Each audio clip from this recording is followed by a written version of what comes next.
I'm here to walk you through a video presentation that covers my work in the module covering dynamic communication.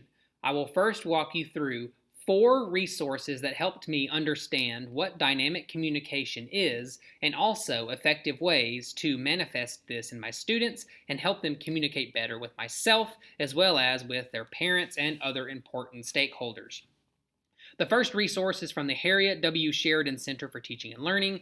The article is titled Classroom Communication Tips. This was a good resource because it not only provided several examples of techniques for helping establish communication, both verbal and nonverbal, it also provided media examples of making communication better and help provide ways in which students could be interested, helpful for organizing the class. Just overall, several different techniques that provided great opportunities for me to learn about effective communication methods. The second resource was one, while it didn't deal specifically with K through 12 education, it did deal with the importance of feedback that goes beyond text-based feedback. So it can be a lot of media examples, audio examples, and things of that nature. The article was called Using Asynchronous Audio Feedback to Enhance Teaching Presence and Students' Sense of Community. It was a longer article, but was very effective in communicating that not all communication methods have to be text-based, and that audio and other methods, especially those based in other forms of technology, can be just as effective. The third resource was a very effective one I found, in which it was titled 5 Ways to Establish Effective Communication in the Classroom, and it provided specific examples for ways in which you can encourage students to communicate more, creating a safe environment, establishing more teamwork opportunities, not standing at the front of the classroom. I found these to be very good things, very easy things to implement in my own teaching, and ways in which I can improve my communication with my students and thus improve their ability to communicate with me. Finally, the last resource, resource number 4, was titled Communication for Personalized Learning from BYOTnetwork.com. This article was good in not only providing several different strategies for opening communication avenues, and it also just details ways in which students can communicate with us and also ways in which you can utilize technology for communication purposes. So those were the 4 resources that helped me understand it. Now I'm going to move on to show you several different artifacts that display different aspects of myself and ways in which I'm working to better my own communication and better communication in my students. The first 3 artifacts are going to show how I coach students to initiate communication. One of them I have a picture of.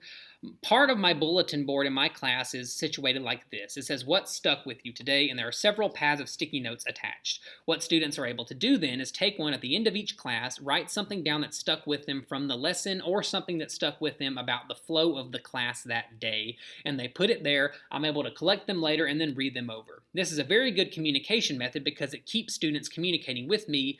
Maybe in ways they don't feel comfortable with sharing in front of the entire class, they can share with me there. So if it's something they think the lesson didn't do very well, like if it was something they thought might be that I could improve on, they can share it there. They might feel more confident in sharing that in a more private setting. And also students who just don't feel comfortable communicating in front of everyone, they can use this avenue. So this is one way in which I establish communication and coach students to communicate more.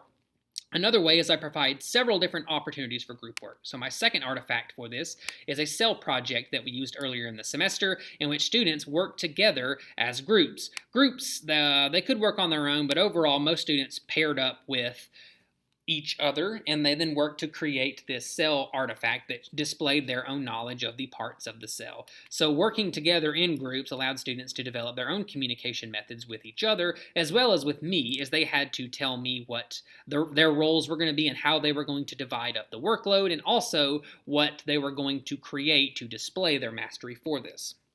And the third artifact I have for coaching communication is my class syllabus. This communicates everything about the class, what we're going to be doing, what we're going to be learning, what they're going to need, the standards we're covering, and finally it gives them the opportunity to take this home and get it signed. So this also establishes communication between students and parents, as they're going to have to take this home and communicate what they learned and tell their parents this before their parent signs it. So those three artifacts show how I'm able to coach students to initiate communication with myself, with their parents, and with others. The next three artifacts I'm going to detail are how I communicate my specific curriculum. The first artifact I have for this is the one you see before you already, which is my classroom syllabus. The syllabus details what we're going to be learning, the major concepts, the standards that are related to them established by the state, and finally, how long we're going to spend on each one. So students are able to look and say, all right, I'm about to take biology. In this class, we're going to learn about cells and macromolecules. We're going to learn about organisms, genetics, ecology. And that breaks it down depending on into the week amounts of time that we're going to spend on them. So this is a good communication method for showing the curriculum that they're about to undertake and how I'm going to communicate it to them. Another way in which I communicate curriculum is by using PowerPoint presentations for note opportunities. This one in particular was one we just finished recently. It is about probability and Punnett squares, determining the likelihood that certain children and certain offspring will be inheriting certain traits from their parents. These are good communication methods because they're visual elements like pictures and words displayed on a screen, but they're also verbal elements as I lead them through the PowerPoint. They take notes and they participate in the note-taking experience. So it's a great opportunity, a great resource for communicating classroom curriculum. And finally, the third and final artifact for communicating curriculum here is the Schoology platform. The Schoology platform allows every teacher here, they have their own page. So a student can log into their Schoology. They will see 4 classroom pages from their 4 classes they take each day. They go to mine, second block, biology. They see the daily schedule, what we're doing or what we've been doing. They're going to see the syllabus from the first day. They're going to see PowerPoints and notes, anything we see in class, notebook assignments, daily grades, tests, and quizzes, and any other thing that I feel is important to include. So everything about the curriculum that I wish to share with students and also with parents, I can include here because parents can access their students in Schoology information from home so they can see what their students are learning. So all around, it improves communication. So then those were the 3 artifacts that display my ability to communicate the curriculum. And finally, I have 3 more artifacts to show, and this is how I display methods in which I can communicate with stakeholders, those being parents and other important parties related to the student. The first of which is the resource you see before you. The first artifact for this category is Schoology because, as I mentioned earlier, parents have the ability to log in to their students' Schoology page and see their class material. So I can communicate with parents via Schoology, like here via the message icon. We can communicate back and forth and establish communication over their students' or their sons and daughters' classroom performance and specific things about what they're learning. So that is one avenue in which I have established communication with stakeholders.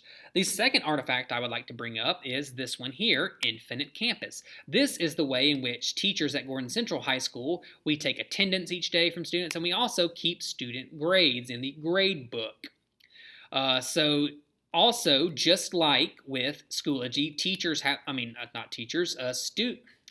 parents of students have their own logins. So parents can log in, see their students' grades, how they're doing, how they're performing. They can see their attendance and all of these other information.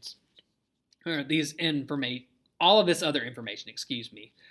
So parents are able to stay in the loop and I'm able to communicate with them in that way. And finally, the last communication is another one that I've already seen or shown you, and that is the syllabus. At the bottom of the syllabus, I have a method here, a syllabus sign-off sheet.